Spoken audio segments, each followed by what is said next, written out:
ಕಲಬುರಗಿ ಜಿಲ್ಲೆ ಚಿಂಚೋಳಿ ತಾಲೂಕಿನ ದೇಗಲಮಡಿ ಗ್ರಾಮದ ಶ್ರೀ ಬಸವಲಿಂಗ ಅವಧೂತರ ಆಶ್ರಮದಲ್ಲಿ ಶ್ರೀ ಡಾಕ್ಟರ್ ಬಸವಲಿಂಗ ಅವಧೂತರ 13ನೇ ಜಾತ್ರಾ ಮಹೋತ್ಸವ ಹಾಗೂ ಜಗನ್ಮಾತೆ ಅಕ್ಕಮಹಾದೇವಿ ತೊಟ್ಟಿಲು ಸಮಾರಂಭವನ್ನು ಪಾಂಡೋಮಟ್ಟಿ ಕಮ್ಮತ್ತಹಳ್ಳಿ ವಿರಕ್ತ ಮಠದ ಗುರುಬಸವ ಸ್ವಾಮೀಜಿಯವರು ಜ್ಯೋತಿ ಬೆಳಗಿಸುವ ಮೂಲಕ ಕಾರ್ಯಕ್ರಮಕ್ಕೆ ಉದ್ಘಾಟಿಸಿದರು. ಕಾರ್ಯಕ್ರಮ ಉದ್ದೇಶಿಸಿ ಶ್ರೀ ಡಾಕ್ಟರ್ ಬಸವಲಿಂಗ ಅವಧೂತರು ಮಾತನಾಡಿದರು. ಕಾರ್ಯಕ್ರಮದಲ್ಲಿ ಪೂಜ್ಯ ಬಸವಲಿಂಗ ಅವಧೂತರು, ತಾಯಿ ಮಾತೆ ಬಂಡೆಮ್ಮ, ಮಿರಿಯಾಣ ಪಿಎಸ್ಐ ಮಡಿವಾಳಪ್ಪ ಬಾಗೋಡಿ, ಬೀದರ್ ಜಿಲ್ಲೆಯ ಜಾಗೃತಿ ಲಿಂಗಾಯತ ಮಹಾಸಭಾ ಅಧ್ಯಕ್ಷರಾದ ಬಸವರಾಜ್ ದನ್ನೂರ್, ಕಾಂಗ್ರೆಸ್ ಪಕ್ಷದ ಮುಖಂಡರಾದ ಲಕ್ಷ್ಮಣ್ ಅವುಂಟಿ, ಬಿಜೆಪಿ ಪಕ್ಷದ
जोर से बोलना पड़ेगा गदार जी।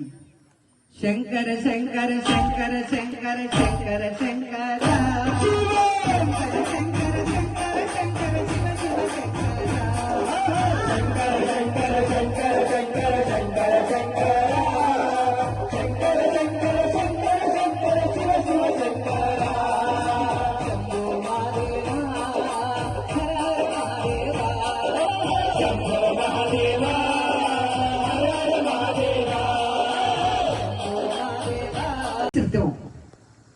ನೀಟ್ನೆಸ್ ಅಂದ್ರೆ ಕೆಲಸ ಮಾಡಬಾರ್ದಂತಲ್ಲ, ನಮ್ ಕೆಲಸದಾಗ ಬಿ ನೀಟ್ನೆಸ್ ಇರಬೇಕು, ನಮ್ ನಡವಳಿಕೆದಾಗ ಬಿ ನೀಟ್ನೆಸ್ ಇರಬೇಕು, ನಮ್ ಜೀವನ್ ನೀಟ್ನೆಸ್ ಇರಬೇಕು. ಕಣ್ ಮುಚ್ಚಿ ಹೋಗೋತ್ತಿನಾಗ ಹಾಯ್ ಹಾಯ್ ಅನ್ಸ್ಕೋಬೇಕು. ಇದೇ ಜೀವನ್ ಮುಕ್ತಿ, ಮತ್ತೇನಿಲ್ಲ. ಅಗ್ನಿಶ್ರೇಣಿ ಅವರಿಗೂ ಮೇಲ್ಬಾಂತೆ. ಬಿಜೆಪಿ ಪಕ್ಷದ ಮುಖಂಡರಾದ ಶ್ರೀಮಂತ್ ಕಟ್ಟಿಮನಿ ಮತ್ತು ಅನೇಕ ಸಾವಿರಾರು ಭಕ್ತರು ಜಾತ್ರಾ ಮಹೋತ್ಸವದಲ್ಲಿ ಪಾಲ್ಗೊಂಡಿದ್ದರು. ಜಮ್ಮು ಮೀಟರ್ ನಾಗರಾಜ್ ಪಾಟೀಲ್, C9 ಕನ್ನಡ, ಚಿಂಚೋಳಿ.